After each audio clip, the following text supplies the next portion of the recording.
ایک ایسا ملک جو اکثر دنیا سے کٹا رہتا ہے، وہاں سنسنایوں نے ایک سنسنی پیدا کر دی تھی۔ کیوبا میں موبائل فونز پر انٹرنیٹ سہولت نہیں، اس لیے یہ social network text messaging کے ذریعے کام کرتا تھا۔ خبر رساں ادارے اے پی کی جانب سے حاصل کی گئی دستاویزات سے انکشاف ہوا کہ سنسنایوں کو امریکی حکومت نے ترقیاتی ایجنسی یو ایس ایڈ کے ذریعے فنڈ کیا تھا۔ اس منصوبے میں شامل لوگ اب بات کرنے کو تیار نہیں، لیکن دستاویزات سے معلوم ہوتا ہے کہ اس کا مقصد اس کمیونسٹ جزیرے میں سیاسی تبدیلی پر اکسانا تھا۔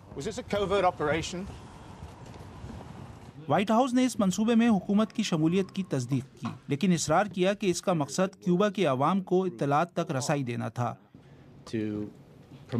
اطلاعات تک مفت رسائی اور مختلف ممالک کے لوگوں کے آپس میں تعلقات کو فروغ دینا، خاص طور پر ایسے معاشروں میں جہاں ان کو اجازت نہیں۔ ہم سمجھتے ہیں کہ زمین پر یہ ہر فرد کا بنیادی حق ہے۔ یہ منصوبہ یہاں انٹرنیٹ پر پابندیوں کا ایک متبادل تھا، لیکن ایک دن یہ سروس اچانک بند ہو گئی اور صارفین حیران۔ اور اگر اس کا مقصد کیوبا میں انقلاب لانا تھا تو ابھی تک اس کے کوئی آثار نہیں۔ حسین عسکری، BBC نیوز۔